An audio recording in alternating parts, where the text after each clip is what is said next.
was 12 years old, I went trick-or-treating by myself. A month earlier, I would have said I was going with my best friend, Jimmy Minner. But that was before his mother got sick, and they moved away the week before Halloween. In my parents' eyes, that left me open to taking my 8-year-old sister with me trick-or-treating, which served the dual purpose of freeing themselves from taking her and giving me some company. While I protested a little bit when they initially made the suggestion, in truth, I didn't mind carrying her along. I was lonely, and I loved my sister Mary a lot, loved being her big brother and how she looked up to me, wanting to do what I did and go where I went. Sometimes it was a pain, sure, but Halloween drew near, and I was looking forward to spending time with her. Then she came down with a bad cold, and I wound up back up on my own. I almost didn't go at all, but I didn't want my family thinking I was that down in the dumps, and that I didn't want to score some candy beyond the handful of healthy treats my mother was letting us eat. So on Halloween night, I went out, made my rounds, and came back with a large sack more than half full of the good stuff. My father was watching a horror movie in the living room when I got home, and I announced my return briefly before heading upstairs to my room with the idea of squirreling about my loot. When I passed Mary's closed door, I heard my mother in there reading her a story. Poor kid, I could tell she was really sick when I was heading out, but she was also sad about missing out on Halloween with me. I promised myself I'd save her some of the best candy for later as I eased my door closed so I could go through what I had gotten. Normally, I would have just stuck some of it away in a drawer and then head back down to eat some of the rest of it while we watched TV, never really reaching the bottom of the bag until at least a day or two had passed. But I really did want to save Mary some good stuff, and to do that, I needed to see what I was working with. After a moment of indecision, I dumped it all onto my floor. It was a nice neighborhood, so there was always a lot of good candy in my bag, almost as though the neighbors were competing with each other to see who could give their children diabetes first. But that year, I noticed that there were several weird squares of white paper or something mixed in with the brightly colored bits of waxed paper, plastic, and foil. Frowning, I picked up one and turned it over. It was a picture from an old instant camera. My dad had shown me one before, a Polaroid. I remember thinking it was like magic that the square the film was on would fill in as you shook it, almost as though being drawn in by some invisible hand. But this one was still blank, and shaking it did nothing. I looked back down at the floor and counted 8 more potential pictures down there. I was curious to look at the rest, but at first I just stood there trying to figure out how they would have gotten into my bag in the first place. I knew that the bag was empty when I left home, and I watched everyone that put candy into my bag while I was out.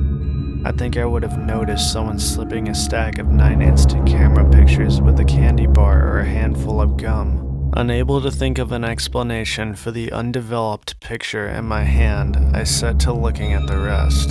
I think I half expected them all to be blank, maybe with the idea that someone had just accidentally snuck some unshot film in my bag while trying to give me some candy. The idea sounds dumb now, but the growing worm of worry in my stomach was demanding some kind of explanation. As I bent down and turned over the next photo, I felt that worm burrow deeper into my core. It was a photo of me, taken just that night as I was leaving the house in my pirate costume, fake parrot on my shoulder and big Halloween bag in my hand. Judging from the angle, it was taken from somewhere near the bushes behind our garage. At the time, I didn't think about the practical realities of a picture like that. For instance, how was the picture so clear and not grainy when it was already getting dark, yet clearly no flash had been used? The second developed picture was again of me, but a closer shot. Based on the distance and angle, I'd have guessed the photographer was no more than 5 or 10 feet in front of me. Again, the picture was almost unnaturally clear. This one at a slight upward angle, as though taken by someone smaller than 5 foot height. Judging by the background in the picture, I had just been getting candy at Penny Johnson's house. My hands were trembling as I went through 7 remaining photos. Photos 4 through 6 were blank. 7 showed me from behind as I was cutting through a side yard to get to the street behind ours. 8 was also blank, while 9 showed me returning home just a few minutes ago. This led me to recheck the ones that were blank. I felt my mouth go dry as I saw the start of an image beginning to ghost its way onto what I thought was number 8. Swallowing, I grabbed the photo and gave it a shake. It was another picture of me, this time looking with sympathy at Mary's room as I headed to my own to divvy up my candy. It had been inside. Maybe it still was. I was truly afraid now, and I wasn't sure what to do. I was on the verge of yelling for my mother when I saw another picture starting to fade in. I gave it a shake, and then dropped it as I recognized a close-up shot of my bedroom room. Turning away from the pile on the floor, I ran to the door and quietly thumbed the button lock. Now I was worried about calling out to anyone out of fear they might get attacked by whatever was outside my door. My mind raced through several bad plans before I settled on the least terrible of them. I would climb out my window, go down and around to the living room where I could tell my father and he could help me get Mary and our mother out of the house safely. But then I heard a voice. Candy. It was a low, soft voice with a rasping strangleness and hesitation that reminded me of when animals make noises when they sound like they're speaking human words. And then again, slightly louder. Candy. Then I heard a loud thump, and something hit the door. Its demand made no sense, but none of this did. Working largely off of fear and instinct, I plunged into the pile and began raking the candy back into the bag, but left the photos out. I went back to the door and called out, "I've got your candy, all the candy I have, please take it and go." Setting the bag of candy on the floor, I gently unlocked the door before opening it just far enough to shove the bag through the door with my old baseball bat. I slammed the door and propped my feet against it so whatever was out there couldn't get in. Looking over at the photos, I saw another one. 4 was filling in. The photo's view was like the photographer going back down the hall. Thank God, I thought, wondering how long it would take for it to leave the house. Candy. The voice was more distant, and it only took me a minute to realize why. When I looked over at the photos, 5 confirmed my fears. It was outside Mary's door now. Mary was in bed sick and had no candy to give. I'll always regret the decision I made next. I was scared of opening the door, but I also worried that if I didn't get my father involved right away, I might be making a dangerous situation. So I went to my window and climbed out onto the roof. Taking a deep breath, I jumped into the bushes below. While I felt a flare of pain in my left ankle, I kept moving and back inside the house within seconds. My father was still in the living room, but he was asleep in his chair now. I went to him, my eyes fixed on the nearby stairs as I shook him and yelled. He didn't wake. I shook him harder and his head lolled forward. I had a terrifying moment when I was sure he was dead, but when I leaned close, I could hear him softly snoring. Panicking, I stepped back and kicked him as hard as I could in the leg, sending a fresh bolt of pain through my own hurt ankle in the process. Still, nothing. My frustration at being unable to wake him and my worry over Mary and my mother was turning to anger by this point, and since I left my bat upstairs, I grabbed the fireplace poker and headed for the stairs. When I reached the top, I could see that Mary's door was standing wide open. I ran into the room, ready to fight off whatever might be in there to take them, but all I found was my mother, lying on the edge of the bed and fast asleep. I searched the room and closet, but there was no sign of anyone else, including Mary. I started shaking my mother, and after a few moments, she became awake. I was hysterical by this point, and I was able to convey enough that she woke up the rest of the way and began screaming Mary's name and searching for her. Within seconds, my father was groggily climbing up the stairs to find out what was going on. I kept looking for Mary too, but when the house had been searched and the police were on their way, I thought and returned to my room to collect the photos for the police.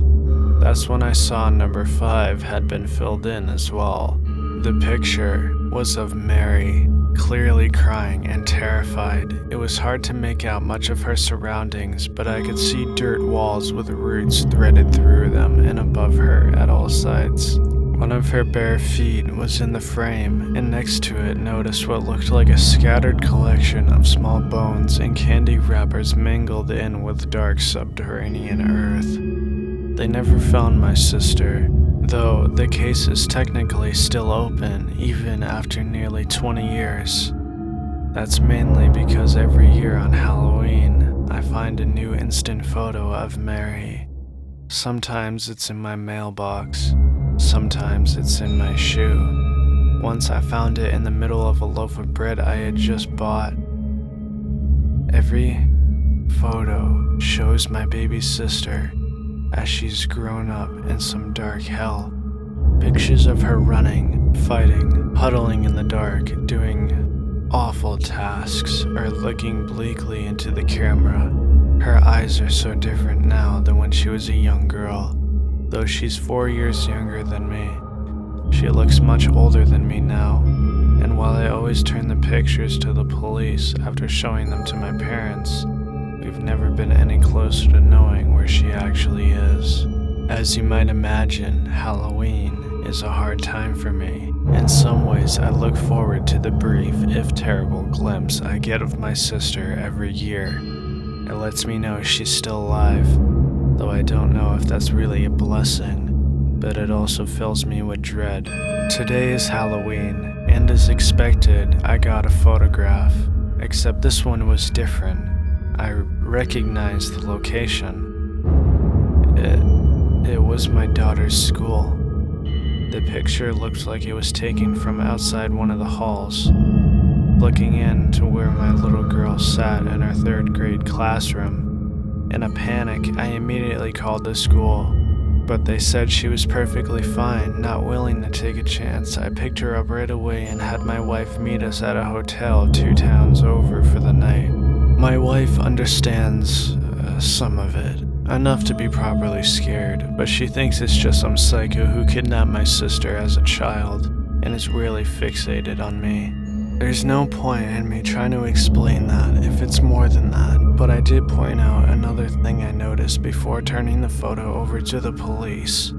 You see, the picture of our little girl, who was actually taken through the window of our classroom's door, and in the glass of that window, you could see the faint reflection of the one taking the picture. It was Mary. I still love Mary, but I no longer want her to come home. Better for her to stay in whatever world she's been raised in and leave my new family and ours. I hope the candy will be enough. And if it's not, I hope the gun can stop her. Just stay away, baby sister. Just stay away. If you enjoyed this video, be sure to hit the subscribe button and hit the bell beside it and select the box. That way you'll be notified for any new videos. Also be sure to check out other documentaries and lists on our channel if you're looking for some more horror. Rodan horror.